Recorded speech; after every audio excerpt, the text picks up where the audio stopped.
ఫిబ్రవరి 16న దేశవ్యాప్తంగా జరిగే కార్మికుల సమ్మెను జయప్రదం చేయాలని సిఐటి జిల్లా కోశాధికారి భాస్కర్ పిలుపునిచ్చారు. కార్మికులకు వ్యతిరేకంగా ఉన్న 4 లేబర్ కోడ్లను, విద్యుత్ సవరణ బిల్లును రద్దు చేయాలని డిమాండ్ చేశారు. రాష్ట్రంలో కాంగ్రెస్ ప్రభుత్వం మేనిఫెస్టోలో అంగన్వాడీలకు ఇచ్చిన హామీలను వెంటనే అమలు చేయాలని అన్నారు. సిద్దిపేట జిల్లా దుబ్బాక ఐసిడిఎస్ కార్యాలయంలో సిడిపిఓకు కార్మికుల సమ్మె నోటీసును సిఐటి జిల్లా కోశాధికారి భాస్కర్ ఇచ్చారు. ఈ సందర్భంగా ఆయన మాట్లాడారు. కేంద్రంలోని బీజేపీ ప్రభుత్వం అనుసరిస్తున్న కార్మిక, రైతు, ప్రజా వ్యతిరేక విధానాలకు నిరసనగా ఫిబ్రవరి 16న దేశవ్యాప్త సమ్మెకు పిలుపునివ్వడం జరిగిందన్నారు. ప్రస్తుత సమావేశంలో ఐసిడిఎస్కు బడ్జెట్ పెంచాలని, అంగన్వాడీల ఉద్యోగాలను పర్మనెంట్ చేసి కనీస వేతనం 26,000 అమలు చేయాలని డిమాండ్ చేశారు. అలాగే నూతన జాతీయ విద్యా విధానం రద్దు చేయాలన్నారు. కార్యక్రమంలో అంగన్వాడీ యూనియన్ జిల్లా కోశాధికారి పద్మ, టీచర్స్ నాగరాణి, జ్యోతి, రమ పాల్గొన్నారు. ఫిబ్రవరి 16 తారీఖున దేశవ్యాప్తంగా రైతు సంఘాలు, వ్యవసాయ కార్మిక సంఘాలు, సిఐటియు, ఇతర ట్రేడ్ యూనియన్ల ఆధ్వర్యంలో దేశవ్యాప్తంగా కార్మిక, రైతు సమ్మె కొనసాగుతూ ఉంది.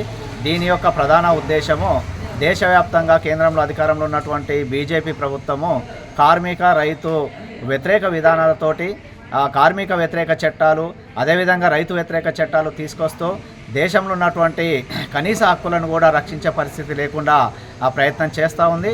వాటితో పాటు నిత్యావసర వస్తువుల ధరలు, పెట్రోల్, డీజిల్, చమురు ధరలను విపరీతంగా పెంచి దేశ ప్రజానీకం పైన, కార్మిక వర్గం పైన మోయలేని భారాలు మోపుతూ ఉంది. వీటికి వ్యతిరేకంగా దేశవ్యాప్తంగా కార్మిక సమ్మెతో పాటు గ్రామీణ బంధుకు సంఘాలు, రైతు సంఘాలు పిలుపు తీసుకున్నాయి. అందులో భాగంగా ఇక్కడ ఐసిడిఎస్ సిడిపిఓ గారికి అంగన్వాడీ ఉద్యోగులు కూడా సంపూర్ణంగా పాల్గొంటారని తెలియజేస్తూ సమ్మె నోటీస్ ఇవ్వడం జరిగింది. ముఖ్యంగా ఐసిడిఎస్లో ఉన్నటువంటి బడ్జెట్ తగ్గింపు విధానాన్ని ప్రభుత్వం వెనక్కు తీసుకోవాలి.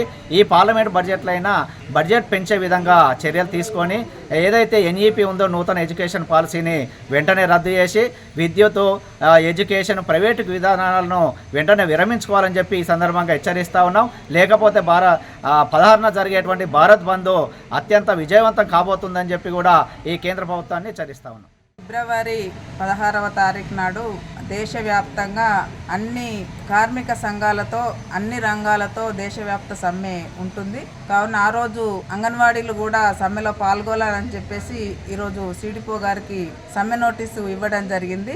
అంగన్వాడీలో ఏంటంటే ఐసిడిఎస్ యొక్క బడ్జెట్ను కేంద్రము తగ్గించింది. అదేవిధంగా నూతన జాతీయ విద్యా విధానానికి వ్యతిరేకంగా అంగన్వాడీలు సమ్మెలో పాల్గొంటా ఉన్నారు. అంగన్వాడీలకు వచ్చేటువంటి బడ్జెట్ను సగానికి తగ్గించి కేంద్రము అంగన్వాడీలో పిల్లలకు కావాల్సినటువంటి పౌష్టికాహారం కుంటుపడే అవకాశం ఉంది. కాబట్టి దీనిపైన దేశవ్యాప్తంగా సమ్మెలో అంగన్వాడీలను కూడా పాల్గొంటున్నాము.